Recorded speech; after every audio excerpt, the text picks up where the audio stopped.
We were discussing the different input or discussion techniques. The next input or discussion technique is case studies. This is where the trainer presents a realistic case and the group suggests how it should be handled. An example of one is where a class considered the safety grievance filed by workers with documented allergic dermatitis who felt the company had not responded to their verbal complaints. The advantages of case study is that it has complete participation by all the trainees. It can also provide several perspectives and reasonable solutions. The disadvantage is that case studies can be very timely. You may also experience disagreements within the group. Some disagreements are not necessarily bad, though. Some can be helpful in opening up a new perspective on the topic at hand. Some topics can get off track as well. The guidelines of a case study. When deciding on a case study, should it be fiction or real? If the case study is made up, the trainer should ensure that they know all possible resolutions so they are prepared for anything the trainees come up with. If it is a real case study, the trainer needs to know how it was actually resolved. The case should be realistic and one of the trainees can identify with, and the trainer needs to give enough facts to be able to come up with a good solution. Role play is another type of input or discussion technique.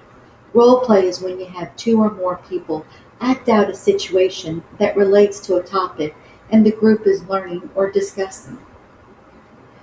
The advantages of role play is that it helps make abstract problems more concrete, provides immediate feedback, involves comparing and contrasting positions taken on an issue, promotes lifelong learning, facilitates expression of attitudes and feelings, provides opportunities to speculate on uncertainties, develops sympathetic understandings, involves direct experiential learning, involves applying knowledge to solving problems, demonstrates a practical integration of knowledge, skills, and abilities, involves manipulating knowledge in exciting ways, and it facilitates learning across many areas of curriculum content.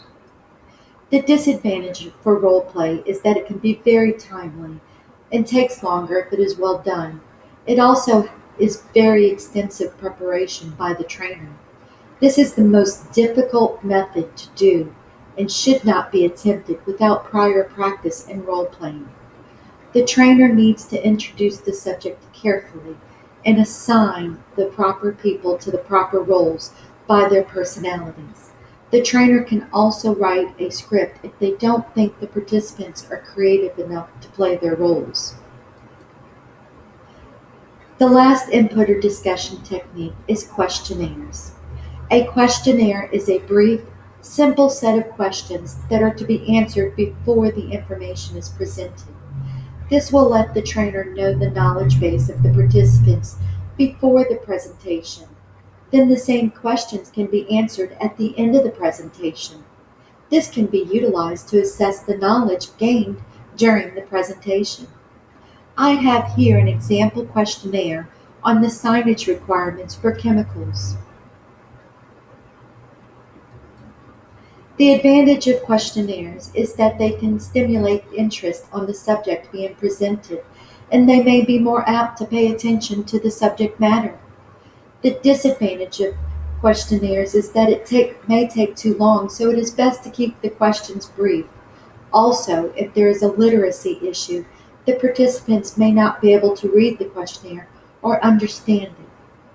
Like I said, it is a good tool for the trainer to assess the knowledge of the participants before starting the presentation, and then they can gear more on the areas of needs.